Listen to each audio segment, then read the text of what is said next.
महाभारत काल में लगभग 5,500 वर्ष पहले एक महान आत्मा का अवतरण हुआ जिसे हम भीमपौत्र बर्बरीक के नाम से जानते हैं। महिसागर संगम स्थित गुप्त क्षेत्र में नवदुर्गाओं की सात्विक और निष्काम तपस्या कर बर्बरीक ने दिव्य बल और 3 तीर व धनुष प्राप्त किए। कुछ वर्ष उपरांत कुरुक्षेत्र में उपलब्ध नामक स्थान पर युद्ध के लिए कौरव और पांडवों की सेनाएं एकत्रित हुईं।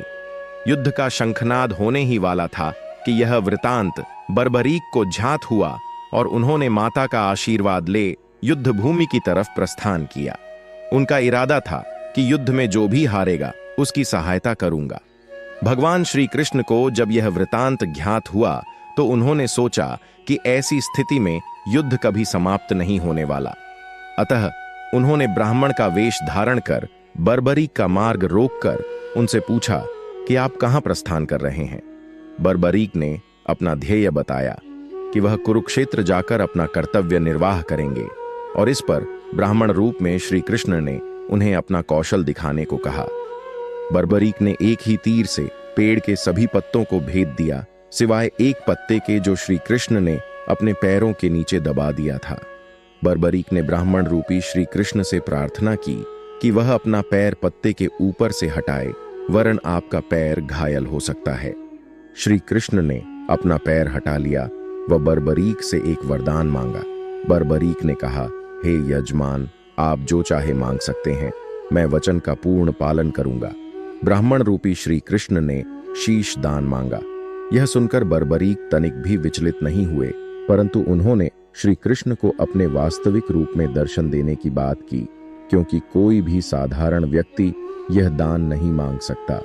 तब श्री कृष्ण अपने वास्तविक रूप में प्रकट हुए। उन्होंने महाबली, त्यागी, तपस्वी वीर बर्बरीक का मस्तक रणचंडिका को भेंट करने के लिए मांगा और साथ ही वरदान दिया कि कलयुग में तुम मेरे नाम से जाने जाओगे, मेरी ही शक्ति तुम में निहित होगी। देवगण तुम्हारे मस्तक की पूजा करेंगे। जब तक यह पृथ्वी, नक्षत्र, चंद्रमा तथा सूर्य रहेंगे तब तक तुम लोगों के द्वारा मेरे श्री श्याम रूप में पूजनीय रहोगे। मस्तक को अमृत से सींचा और अजर अमर कर दिया। मस्तक ने संपूर्ण महाभारत का युद्ध देखा एवं युद्ध के निर्णायक भी रहे।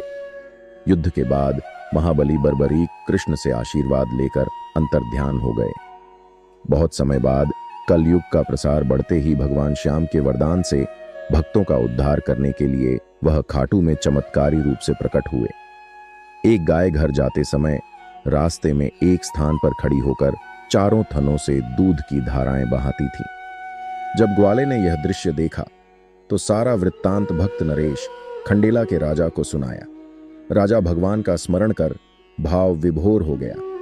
स्वप्न में भगवान श्री श्याम देव ने प्रकट होकर कहा, मैं श्याम देव हूं। जिस स्थान पर गाय के थन से दूध निकलता है वहां मेरा शालिग्राम शिला रूप विग्रह है।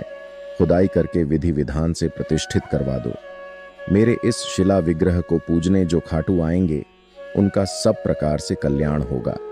खुदाई से प्राप्त शिलारूप विग्रह को विधिवत शास्त्रों के अनुसार प्रतिष्ठित कराया गया। चौहान राजपूतों में नर्बदार कंवर हुई है जिन्होंने इस विग्रह को आतताइयों के विध्वंस से बचाने हेतु झोपड़े में रखा एवं सेवा पूजा की। औरंगजेब के शासनकाल में पुराने मंदिर का विध्वंस हो गया तथा उसके बाद जहां भगवान श्री श्यामदेव का विग्रह प्रतिष्ठित किया गया वह आज भी विद्यमान है, जहां देश के सभी कोनों से श्याम प्रेमी पूजा अर्चना एवं दर्शनार्थ आते हैं।